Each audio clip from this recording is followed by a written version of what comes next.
All right. Legendary Husker fan Jim Buchanan will be on the cover of the deluxe edition of College Football 2026 video game. Now, there's an iconic photo taken by Joe Mixon. Shout out to Joe, who's been a Nebraska sports photographer for decades. I mean, if some of the most iconic photos you've ever seen in Nebraska football, who, by the way, is a former Husker himself from the 80s, are taken by Joe. After the Orange Bowl, when they beat Tennessee, Jason Peters' arms around Tom Osborne, and Jason's got the big smile on his face. That's Joe Mixon. That's an iconic photo. He's taken others as well. He took the photo here of Jim Buchanan, and it's at Boulder. I recognize the entrance. Also, he's holding up a license plate that says "Beat CU," but I've seen this picture like a million times. I forget what exact year it was, mid to late 90s. But Nebraska players are running out from the locker room onto the field there at CU. He's got the fist in the air. He's got the license plate up in the air. The license plate says "Beat CU." All right, let me see. Oh, the headline of this was Husker fan and photographer reunite 23 years later to recreate the viral photo, and that's Joe Mixon, and that's Jim Buchanan. But as you proceed on, what you find is that Jim is going to be on a deluxe edition of the College Football 2026 video game, which, and they've got a picture out right now, deluxe edition College Football 2026, and they've got a bunch of the players from Ryan Williams at Alabama to Jeremiah Smith there at Ohio State, a bunch of other players, and they've got some fans and coaches like Kirby Smart's kind of off to the left there. You look in the upper left, there's Jim holding up the Beat CU sign from like 25, I don't know, whatever it is, 30 years ago. Yeah. If you zoom in, I mean, he's got like the biggest smile on his face. He's holding the license plate above his head. So Nebraska will be represented on the College Football 2026 video game. Is that pretty cool? Oh, yeah, well, it popped up earlier when the cover got revealed. I was like, oh, Jeremiah Smith, Ryan Williams. And I kept going. And then the deluxe edition popped up. And I was like, all right, because this is where they usually put all the teams. This is what they did last year. Last year was just a flag of Nebraska in the background. Mm-hmm. The first thing I did was go looking for Nebraska. And I was like, scrolling through. I was like, I don't see anything. Where, like, how would you not put Nebraska on this cover? Like, I know, I get it. We're not, Georgia. But all of a sudden, I got it zoomed in. I'm scrolling through it. And I just pan over and I just see a Beat CU license plate. Mm-hmm. And I was like, hold on. And I go back and it says Nebraska. And all of a sudden, there he is. So good to see Nebraska included on the cover of the College Football video game with so many different teams, so many different people. Obviously, Jeremiah Smith, Ryan Williams being the two front cover athletes of this year's game. So cool to see. When I saw that, I thought two things. I thought, number one, random. I did. I was like, random that you would pick. That's totally fair. I just love that this Beat CU. I think that's the best thing. A Nebraska fan from a picture from like 25, 30 years, random, 30 years ago. Also, I was like, well, three things. Random, awesome, because I'm a Nebraska guy. And number three, great business move. It's sure. The same reason national media types love to talk about Nebraska. I diatribed, was it last week or the week? I think it was last week when the whole RE article went and, he took things out of context and took something that was meant to be a joke, and we know that whole thing. And I diatribed, like, Nebraska's going to bring eyeballs, they're going to bring clicks. Right now, Matt Rule, he's a bit of an easy target simply because we need to win more, in general. He's willing to say things first before everyone else does it. Then all of a sudden, a lot of other people are canceling spring games and they're doing things and the like. And whether you like that or not, he was really the first one to go out and do it. He's willing to be open and honest a little bit more than most coaches are. Okay, it's just kind of his personality and how he is. But most of all, people know that Nebraska's fan base, look at the baseball, look at softball setting attendance records, look at Pinnacle Bank Arena on any given Nebraska basketball home game. Look at, obviously, we got the sellout streak, and Nebraska Husker Nation is strong. And it doesn't go unnoticed by people across the country. So anytime I think people, especially if Nebraska starts winning, people will immediately latch on to the Huskers, okay? When we were doing good early on last year, man, the national media was boom. They were all over it. And then after the Indiana game, everyone disappeared. I thought that was interesting, by the way. Yeah. It's a business move. But it's a business move to include something like this because I think you could put a guy like Dylan on there. They might catch some heat for that because he hasn't done anything just yet to really be on there. You could say Matt Rule could go on there, but I think you'd get something similar from people across the nation. But when you get a fan holding a Beat CU sign, here's what you get. You get Nebraska fans, and then you get Colorado fans involved too. And anyone who doesn't like Deion or does like Deion, you're going to get their reaction as well. I thought it was a great business move all around. Anytime you can include Deion, anytime you can include Nebraska, and Colorado now is connected to Deion, so the license plate Beat CU, all of this. It was a great business move. It was random. And as a Nebraska person, I thought it was awesome because it's not a Colorado fan standing there saying beat Nebraska. So I also thought that was great too. Oh, it's fantastic. I mean, if you don't include Nebraska, at least in some capacity on the cover of the game, people aren't going to buy it. That's just true. I personally would not be one of those people. I'd be like, whatever. But there are people out there that would not buy the game. You really think that? And they know that. People would still buy it.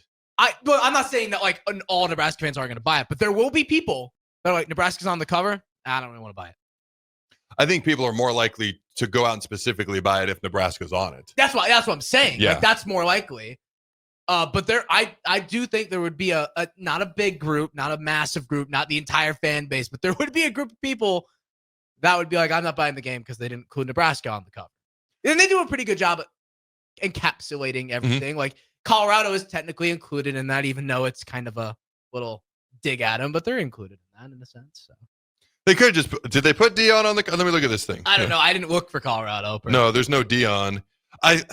They put Travis Hunter on it last year. I think that was enough. I think that's the thing. It's their way of including Colorado without like being too in your face about it, doing a little too much. The only guy that they could put on it that would make sense for this year would be Deion. It'd be Deion. They don't, because like last year, Shedeur would have made sense. Travis Hunter was on it, and that made perfect sense. The eventual Heisman winner.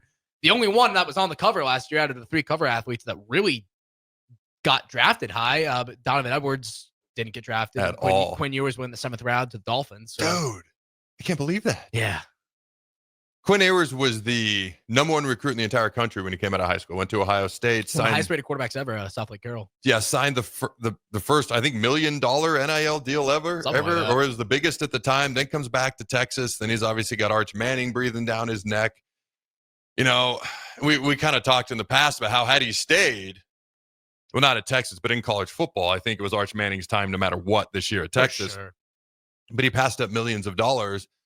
And he won't make as much as a 7th round pick in the NFL, at least not throughout his first contract. And then Donovan Edwards. I don't know what happened to him. Man, I always thought he was a little bit better than Blake Corum, but he would never start over Blake Corum. But anytime Blake was out with an injury, Donovan would step in and do a great job. He played really well against Ohio State one year, I believe. Like he had a great game against Ohio State. Yeah, he went off in the 4th quarter. Then the national title game versus Washington, he had 2 long touchdown runs in the 1st quarter. I have not watched him enough specifically to offer an educated opinion on what happened there. My guess and estimation based on things I've seen in the past is consistency. Are you a good route runner? Can you catch the ball out of the backfield? Do you pick up blitzes on pass protection? Will you run between the tackles just as hard as you run outside the tackles? If you're a running back at Michigan, you're running between the tackles. So I don't know if that was it.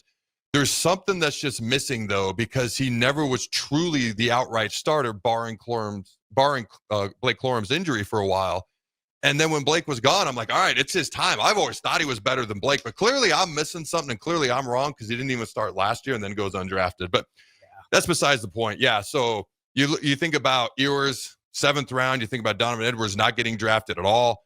And then you think about, obviously, Travis Hunter doing Travis Hunter type things. So you look at this year, you got Ryan Williams of Alabama, you got Jeremiah Smith of Ohio State, and then and it's a brilliant move to incorporate a Nebraska fan because that's like reaching directly out to your audience and your potential consumer. The entire fan base feels included in that cover. Saying, buy this to a perfect fan base. It's interesting because people love, outside Nebraska, they love to bash Nebraska. But everybody will still include Nebraska as one of the 8 blue blood programs in the country. Yeah. And I'm still convinced people are just waiting for Nebraska to win more often, and they will hop on the bandwagon quicker than a hiccup. But until then, it's easy to bash us, and that will flip quicker than a hiccup. And we saw it briefly last year after the Colorado game. Man, there was the beginnings of an igniting fire, and obviously it didn't last as long as we would have liked. But the national media, they're just waiting for Nebraska to win, and they will hop on because of the tradition, the prestige, the history, and the fan base. That's why I respect Travis Hunter when he was on whatever live stream. And he was like, it was Nebraska. That was the toughest place we put. And he has whatever his friend or whatever who was sitting there was like, not like, and he's like, no, it was Nebraska. Mm-hmm. The stadium was rocking. Like, he's just, talking about it. It's honesty. Because, he could have been like, oh, no, we didn't play it anywhere tough. Because that would be a response that would be like, okay, yeah, like whatever. You don't want to say you played in a very tough environment. He's like, no, it was Nebraska. Very well willing to admit. But then you kind of see both sides of that because, he's got his friend over there being like, Nebraska. Come on, Nebraska. Well, there's just the perception of Nebraska. But the people who know the history know, I don't want to call us a sleeping giant. Okay, because when I think of that term sleeping giant, weird correlation. I think of when Pearl Harbor was bombed and then the Japanese were like, oh, we just woke up a sleeping giant. So it's a weird correlation. That's what pops into my head. But like, there have been sleeping giants and you just needed to prod them. And as soon as they were prodded, and obviously I'm talking about sports here, watch out. I don't know that we're a sleeping giant because we need more than just to be prodded. It was like Clemson for a second. They were like, whatever ranked, and then all of a sudden you flicked them in the college football playoff national championship. Like Clemson is a team to watch out for this year. LSU as well. But not to get too far off topic, we need a little bit more than just prod. I think we've been prodded over the years, but I think those that understand college football and its history and honestly the business end and how to make money, they're just waiting. It's like, if can we just punch Nebraska in the gut and wake them up? Like, can we just get this giant to get rolling? Because they know what would happen nationally, engagement, people being interested if Nebraska starts winning just even remotely close to like we used to. And they're aware of that. Until then, we're easy to take pot shots at, honestly, which is kind of what happened last week, I felt, with Matt Rule.